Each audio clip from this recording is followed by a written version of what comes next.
1-0, baby. Let's talk about it all today on Locked On Tigers. You are Locked On Tigers, your daily Detroit Tigers podcast. Part of the Locked On Podcast Network, your team every day.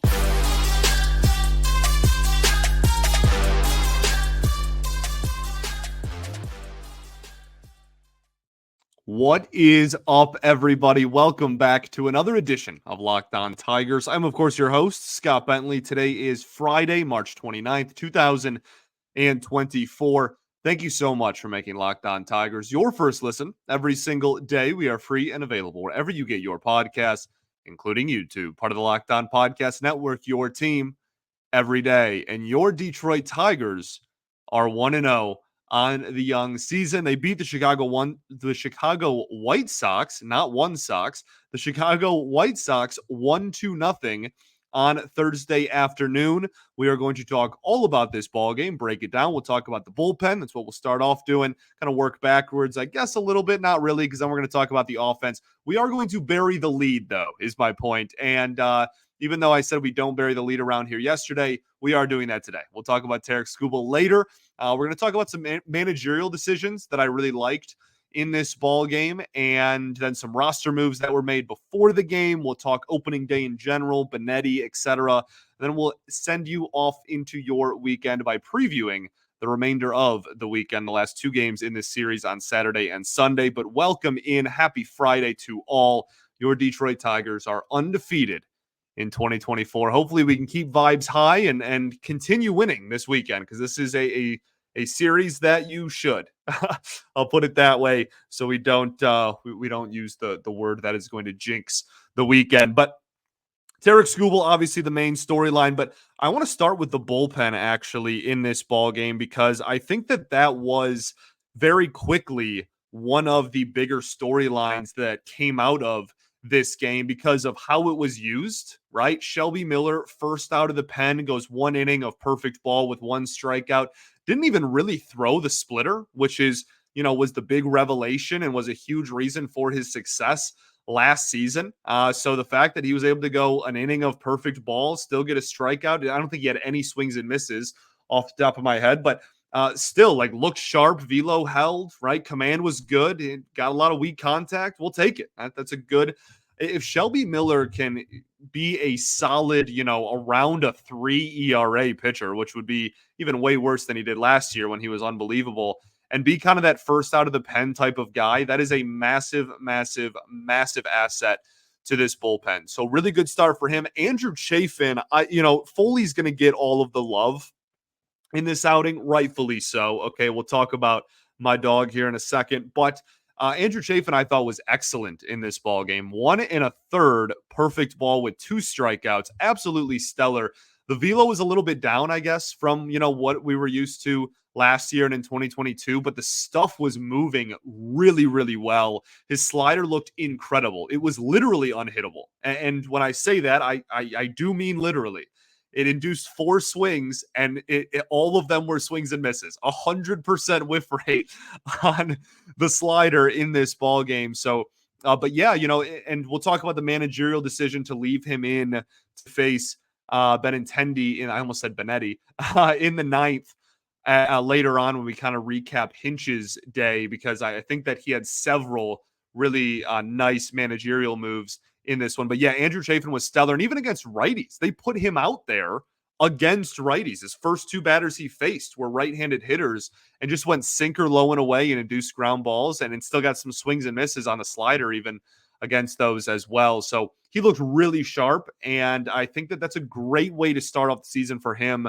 Last year obviously struggled a little bit, talked about, a lot of reasons why it could have been, but he put in a lot of work this offseason. Andrew Chafin didn't do offseason programs until a year ago. He lost some weight, really worked on his craft so that he could, continue doing this for as long as possible. And yeah, I could not be more pleased with how well Andrew Chafin looked. So I wanted to really give him his flowers, because I think a lot of the media and publicity is going to go to Jason Foley, who absolutely deserves it. 2/3 of an inning, perfect ball with 2 strikeouts. was throwing 100 miles an hour. The last pitch of the game was an 101-mile-an-hour sinker, was unhittable. That showcased the 90-mile-an-hour slider, 89-mile-an-hour slider that he threw twice, got a swing and miss on one, and then left another one a little bit too high, and it got turned on for a foul ball. I still don't love the slider, but a 90-mile-an-hour slider, even if it's not a huge plus pitch, is still a great thing to have in the back pocket when people are going to be sitting on the sinker pretty much, dare I say, exclusively. Right. So that's a nice thing to have still. It's a really, again, even if the movement's not crazy and the shape I don't really love, that's still a really nice thing to just keep hitters honest, I guess, at the end of the day. But the sinker is the start of the show, as it always is. You know, when we did Foley's player preview in spring training, I had mentioned that, you know, I'm not sure they're ever going to give him the reins to be the true closer. I'm not sure he's really fit and cut out for that role just because he doesn't get swings and misses or strikeouts. If his sinker looks like it did today, then he absolutely can do that.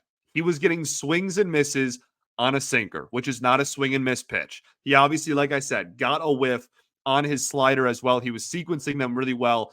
That thing is so impossible to barrel up. Right? He only gave up, I think it was 2 or 3 home runs total last year. And I think it was 3, and 2 of them were in the same game. Like it is nearly impossible to square that bowling ball sinker up. And again, when it has that kind of movement in velo, the fact that enables it to get swings and misses as well is absolutely phenomenal. So we'll talk about the closer situation. Well, I mean, I guess we can do it right now. We're already talking about it. I'm very interested in how that's going to look going forward in the month of April specifically, right? Like last season, we saw a lot of kind of shuffling around early with the closer, highest leverage reliever, as Hinch calls it, role, right? I mean, we saw Trey Winginter in there at one point in April in Toronto. I remember last year he completely imploded. So I don't know if it's going to be a revolving door. I don't know if it's just Foley's job and that's that. But I also think that there's a chance that Hinch, at least early on in the season, understands how good Jason Foley is and understands how good Alex Lang could be and might kind of stagger them. And this is just a guess. I don't know this. I could be completely off base here, but it wouldn't shock me if this was a situation where early on, you know, Foley got a game and then Lang got a game. And that would be a way to have a guy that you really like in high leverage. Again, Lang, if he can't throw strikes, then this is obviously nullified very early on in the season. But at least in April, you know, if you can kind of stagger them to have at least one of them every night, maybe is the mindset, and you can give both of them an opportunity in high pressure, late inning games. You can see kind of who takes it. Or again, Alex Lang could just pitch the 7th inning tomorrow. I don't know, but I think that wouldn't shock me, I guess is my point. But for now, Foley, the team is 1-1 in save opportunities on the year, and Jason Foley has that save, and he looked absolutely phenomenal. So definitely deserves a ton of credit, and is going to get a lot of attention for that, as he should. But my biggest question is, you know, if Saturday's game, for instance, is another close game, 1, 2, 3-run game in the 9th inning, who do they go to then? Do you go Foley back to back? You had a day off right after, right? You could, I guess. Or you could try and get some more people some regular season work. I'm very fascinated with how that's going to be managed. We'll talk more about Hinch a little bit later. Let's talk about the offense that was very quiet in this ball game. Only the 1 run scored between either team, and it was kind of a manufactured run as well in the 3rd inning. We will talk all about that right after this. Got to talk to y'all today about our friends over at FanDuel. Say goodbye to busted brackets. I can't say that, unfortunately, because FanDuel lets you bet on every game of the tourney. Whether you're betting on the big upset or the 1 seed, it's time to go dancing on America's #1 sportsbook. Right now, new customers can get $200 in bonus bets if your first $5 bet wins. That's $200 to use on point spreads, money lines. You can even pick who's going to win it all. Just visit FanDuel.com/lockedon and bet on college hoops until they cut down the nets. Alrighty, everybody, welcome back here. Segment 2 of Locked On Tigers. Appreciate y'all for tuning in, as always, making us your first listen every single day. Shout out to the everydayers that do tune in every day. We will be back on Monday recapping the remainder of this series. Also, be sure to check out Locked On Sports Today, a free 24/7 sports streaming channel programmed for you every day to bring you the biggest stories without all the screaming that maybe Fox Sports or ESPN provides you on a day-to-day basis. So check out Locked On Sports Today with can't-miss analysis, opinions, and news streaming 24/7 on YouTube or for free in the Amazon Fire TV channels app. Okay, so we won a ball game, 1-0. Go Tigers, baby. Let's talk about this offense. 1 run mustered, 6 hits. There was a few performances that definitely stand out to you. Obviously, Javi Baez had a solid game. Only the 1 hit. It wasn't like it was a masterclass performance, but he had 1 hit and then stole a base and then advanced to third on a ground ball to the right side of the infield and then scored on a sac fly. So he manufactured the run and was a huge reason why the Detroit Tigers were able to even muster a single run in this ball game. So credit where credit is due. It's funny how baseball works, right? Torkelson and Baez rather, both have really, really rough spring trainings. And next thing you know, Baez is getting a hit on a fastball and scoring the only run, and Torkelson goes 2 for 4. I didn't think Torkelson, he's getting under a lot of baseballs. And that's something that we talked about a lot in spring training toward the end of spring. That was a point we brought up. His pop-up rate in spring was through the roof, astronomically high.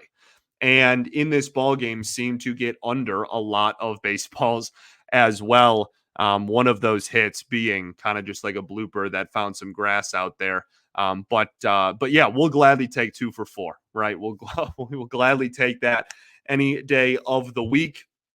Mark Canha was an interesting at bat in this ball game. Betted cleanup. We'll talk about the lineup when we talk about AJ as well. Kind of a weird give and take type of performance, I think, from Canha. Some really good at bats, worked the count a lot, which I really loved in the middle of the lineup. I don't think he has the power to justify batting cleanup like all season, but if he can be a 5 or a 6 hitter and just, consistently put up 6 to 10 pitch at bats all season, I'm going to love that in the middle of the lineup, no matter what his numbers are, right? That's just going to be helpful and going to be something that benefits the team greatly, kind of beyond the box score. So I appreciated that. He did draw a walk in this game, patented Mark Canha walk. He's going to do that a boatload. That's kind of his thing, his claim to fame. That's the reason they brought him in, and that's what they expect him to do more than anything else. So good to see him get a walk in game 1, worked a lot of ABs. The one thing, we'll talk about Garrett Crochet here after we finish talking about the offense as a whole. I feel like Canha struggled with velocity, and it's game 1, right? And he didn't have an awesome spring, but just with his age, that is something to watch. There does become a point where people hit a certain age and they struggle catching up to velocity. So it's game 1. I'm not saying that has happened. I'm just saying that they were, he was late or just straight up blown by on a lot of fastballs up in the zone in this ball game. But again, we'll talk about Crochet here specifically in a minute, because I thought he pitched a much better game than I anticipated him to. So credit where credit is due there. Colt Keith, 2 flyouts to left field in his first major league hit, which was kind of an infield single, kind of cheapy there, but you'll take it. And any way you can get your first big league hit, you are going to happily take that. So I thought one of the flyouts out to left field was going to fall, actually. But yeah, I thought he looked good in there, honestly. 1 for 4 again, just with kind of the cheap hit there. But I thought he was consistently hitting the ball hard. They are going to really see if he can hit the breaking ball early. They are going to throw the days of, you're like a rookie, you're just going to get a lot of fastballs, early in your career, and then, we have to make adjustments, I think are kind of gone. I guess we saw that a little bit with Badu back in 2021, but I think Colt Keith is going to get a lot of spin low. And yeah, we'll see if that happens. Maybe I'm off base there, but that would not shock me whatsoever. And we'll see how he adjusts. But getting the start on opening day against a hard throwing lefty, I think is a huge, instillment of confidence in him with AJ Hinch and the organization. So I did like that he played in this ball game despite Garrett Crochet being on the mound. Riley Green, I felt like, was just pressing too much, just trying to do a little bit too much, maybe. I don't know. I wasn't super pleased with his at bats, but again, it's game one. I don't expect that to last. I fully expect Green to have a phenomenal season and be, the best position player on this team when it's all said and done. But yeah, I feel like he was just really pressing in this ball game, kind of just one slider low and away, or I guess more low than anything, kind of got him in this one as well. So looking for him to have a better weekend. 0 for 3 with runners in scoring position, 7 men left on base. Had the bases loaded at one point, and Matt Vierling struck out against Michael Kopech, who almost bounced a breaking ball on home plate, and Matt Vierling still went fishing on it. When you're sitting dead red, you're sitting dead red, clearly. But Vierling did have a hit in this game, but he also had 3 strikeouts. So not the great game one for him, but really wasn't a great game one for anybody. The offense was pretty quiet in this ball game. That's because I thought Garrett Crochet pitched a pretty good ball game, all things considered. He went deeper into the game than I expected him to. He was around the strike zone a lot more than I expected him to be. The breaking ball, I think the slider he was offering was really good, and it's much slower than his heater, which is just so valuable. And when you can set up a 98 mile an hour heater with an 84, 86 mile an hour slider, that's going to be dangerous. So, it's been a rocky couple of years for him. Bullpen, injuries, Tommy John, you name it. And it would be really cool if he could come out of it and pitch really well this year. And obviously the White Sox are looking for anything on that roster to showcase itself. So good for him. Credit where credit is due. The rest of this White Sox rotation is not going to look like 98 on the black and 84 mile an hour sliders, let me tell you. So we will get into that when we preview the remainder of the series. Tarik Skubal, enough talking about other nonsense. Tarik Skubal, the story in this ball game was absolutely phenomenal. 6 innings, 3 hits, no earned runs, no walks, and 6 strikeouts. For all the nerdy stat people out there like myself, a 36% CSW percentage, a 20 whiff count, 20 swings and misses in just 6 innings. Only done that 5 times in his career. Average exit velocity against him was also only 81.5 miles an hour. So it was a lot of swings and misses. And when the ball was put in play, it was a lot of weak contact. That is very, very, very low. He had multiple whiffs on pretty much every pitch, actually every pitch, except for his knuckle curve. He didn't have any, but he only threw that 3 times all game. 10 swings and misses on his fastball. This was dominance. And the thing that should terrify the AL Central and just like the rest of baseball in general is that this was dominance, and this was not even close to his best stuff. He didn't have awesome two-seam sinker, whatever you want to call that pitch. Didn't have awesome command of his second fastball. He struggled with the changeup at times, specifically early in the game. Just didn't really feel like he had a feel for it. His slider, I mean, it's still a Tarik Skubal slider, which means it's still good. But I thought it was like a C slider compared to him, not just relative to anybody. It's an A still compared to most of the league, but compared to the slider we've seen from him in spring and last season, I think this was like a C slider in terms of movement and shape and whatnot. And he still absolutely diced a major league lineup. The 4th inning specifically is the one that I want to point to. In the 4th, he just completely bullied the entire lineup, right? Like he went in and he had been working a lot on the outside, right? Trying to get that change and that 2-seam in that low and outside corner a lot early on. And then the 4th inning, something just like switched, and he just said, you know what? I'm just going to bully everybody inside. And he threw, I think legitimately 9 or 10 straight pitches on the inner half of the plate. Most of them on the inside black, like way in. On righties' hands. They were all righties that were batting. And just consistently went inside half of the plate to righties. It was just pumping fastballs. Threw, I think, 1 or 2 changeups in there, but most of them were heat as well. And nobody did a thing with them. Actually struck out both of those hitters to end that inning. Not anybody touched it. Not anybody did anything with it. Just decided, you know what, I'm done playing with my food. I'm just going to bully these people inside on the hands. and it worked masterfully. And that's the thing that makes him so good is he has so many different pitches in his repertoire that he can beat you in a bunch of different ways. And that's why he's still effective second time through the lineup, third time through the lineup. And I fully expect him to go, be a guy that can go 7 innings consistently this season, assuming health. This was not even close to the best stuff we will see from Tarik Skubal, just in terms of movement and pure stuff. And it was a utterly dominant performance. And that should give everybody a lot of optimism this season. All right. Want to talk about the defense a little bit? Then we'll talk about AJ Hinch, and then we'll get into some other stuff, roster moves, Benetti, previewing the weekend, etc. All right. We will do all of that right after this.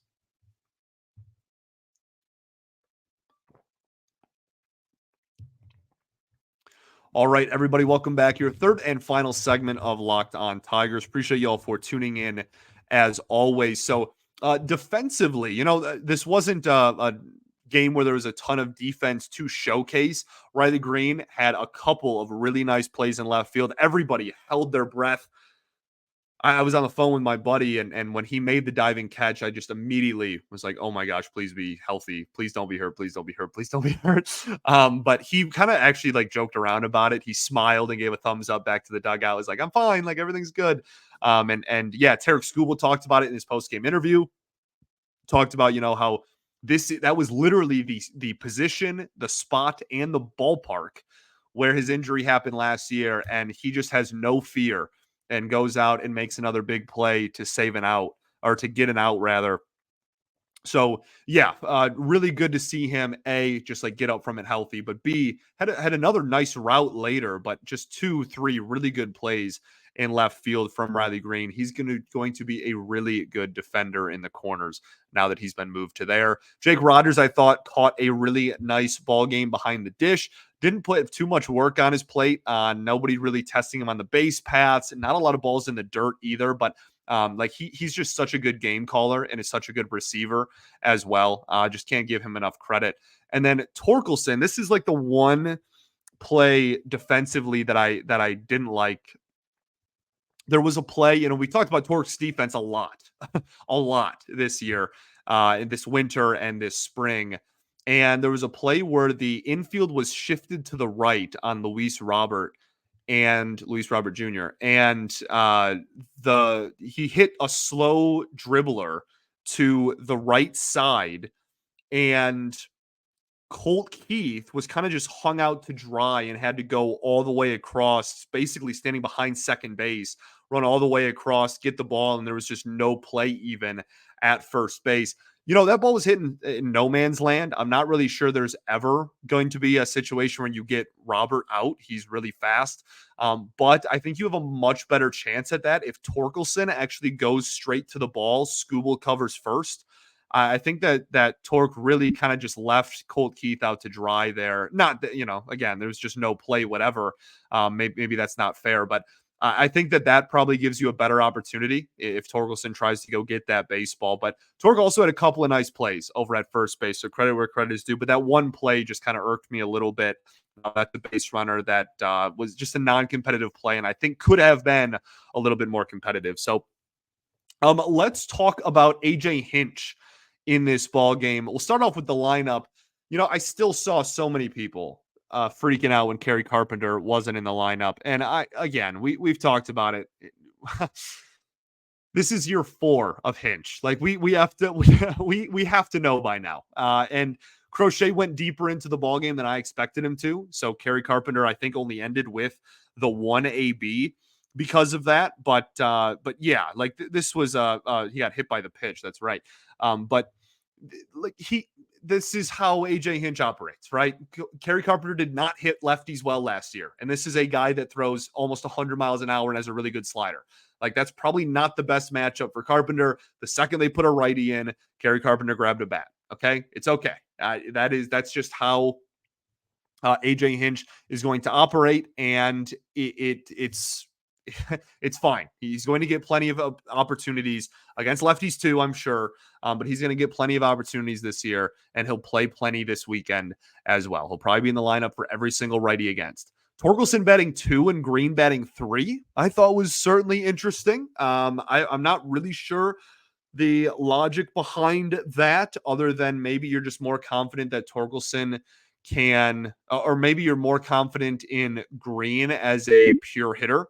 And so if you can get either of the two guys ahead of him on base, then Green can kind of, put the ball in play maybe a little bit more consistently. But that'll be something that's interesting, because I think a lot of people, especially after last season, would have assumed that it would have been flipped. So seeing that in game, that also might have been a righty lefty thing. Who knows? But yeah, that was something that was pretty noticeable. The Andrew Chafin decision we talked about earlier, phenomenal. Absolute bullpen management masterclass to have Chafin still go out there to start the ninth, face Benintendi, the lefty, get him out, and then go to Foley.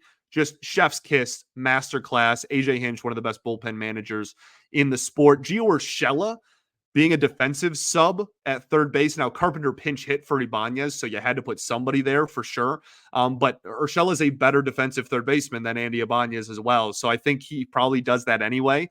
And I appreciated that for sure. And then we'll talk with the biggest one, which probably was Andy Ibanez being the leadoff hitter. Look, Andy Ibanez last season crushed lefties and had no issue with high velocity lefties specifically. So while this wasn't anything that anyone predicted, I certainly didn't see it coming. I'm sure that most people listening to this didn't see it coming. This was something that I didn't expect him to be leadoff, but in hindsight, Andy Ibanez in the lineup probably shouldn't have been as big of a surprise as it ended up being, just because that is the exact profile that he excelled in last year. Lefties in general, again, Hinch really likes Andy Ibanez and really likes playing him against lefties. So, and it worked. He had a hit in this game. He had the only RBI. He had a sac fly. Like, Andy Ibanez put together really good ABs. So yeah, for as much as there was a kind of a big brouhaha before the game started, very quickly, I think we were reminded and found out why. So good all around there. Roster moves. Miguel Diaz DFA'd before this ball game. Sawyer Gibson-Long put on the 15-day IL with a groin strain. It's retroactive to the 23rd, I want to say. So we're already close to a week in, or about a week into his 15-day IL stint, if that date is right.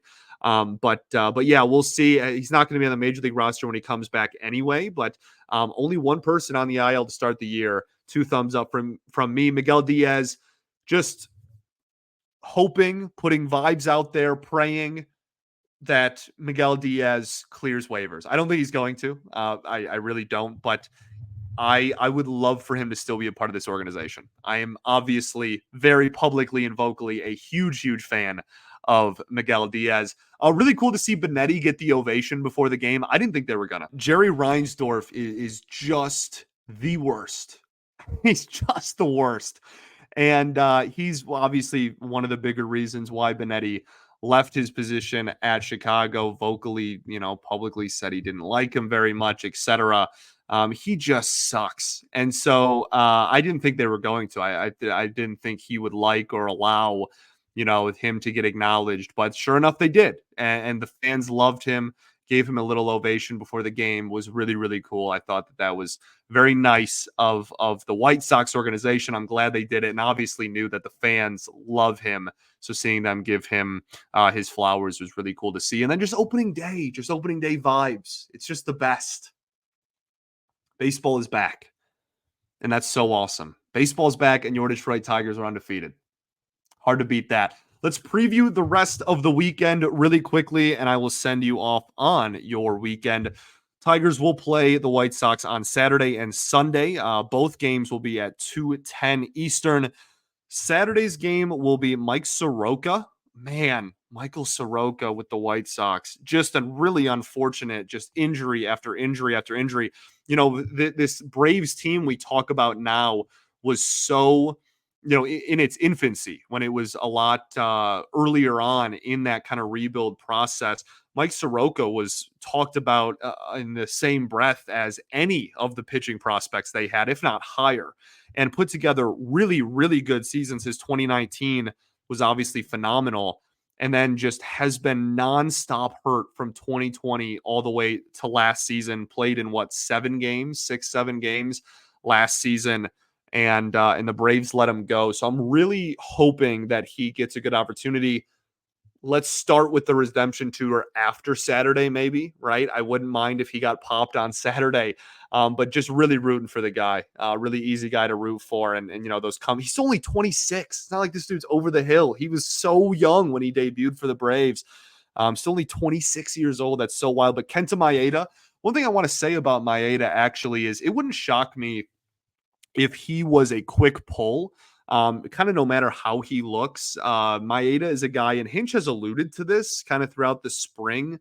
He talked about it on Castellani's interview with him as well. Maeda is a guy that just uses a lot of pitches to get the job done. He's not super efficient. Now he does get outs and he does get swings and misses, but that, just not a very efficient pitcher. So it wouldn't shock me if we were looking at, Maeda going 5 innings. If he can go 2 times through the lineup, that's a success. And then maybe if there's a matchup at the top they like, he can start the 3rd time through. But it wouldn't shock me if we didn't see Maeda, especially early on in the year, not go through the lineup 3 times through. And obviously he has to be pitching well to even go 2 times through. If he gets blown up, then he gets blown up. But I think that this could be a game when we really see the bullpen management kind of for the first time this year, because in Skubal, you just throw out going 6 innings, obviously. So we'll see. We'll see how that's managed. And then on Sunday, you have Jack Flaherty going for the Tigers. It'll be really cool to see him in his first outing, see if the spring kind of velocity uptick and stuff uptick is here to stay or not. And then Eric Fetty going, my goodness, that's their 3 pitcher? Is that real? No disrespect to Fetty. He was on my fantasy team a couple of years back. But I'm pretty sure Eric Fetty had like a 6 ERA last year. Yeah, 5.81 ERA in 27 starts last year and a 5.47 ERA in 27 starts in 2021. Oh, right. He missed all of last season. That slipped my mind. So he is also coming back from missing a lot of time. And the 2 years before that, he had an ERA over 5 and 5.5. So let's go score some runs. Let's not only have, let's not win every game 1-0. And we'll end on this. It wasn't a pretty win. No, right? We're not gonna, throw a parade for a 1-0 victory. On the pitching side of things, we can throw a parade. On the hitting side of things, obviously, wasn't the most beautiful ball game. Crochet did look really good. Again, credit where credit is due there. But my thing is just, this team has been so bad in April that I am just going to take every single win we get in April. I am not going to complain about a single one. You won't see me. I don't care if it's the ugliest one you've ever seen. If it's in the month of April, we're popping bottles, baby. All right? We're celebrating. Thanks for making Locked On Tigers your first listen every single day. Shout out to the everydayers that do tune in every day. We will be back on Monday, recapping hopefully a series win. You only got to win one more to take the series. And yeah, this is a team that you should be able to do that against. Really pumped to see the pitching. Really pumped for hopefully some more offense.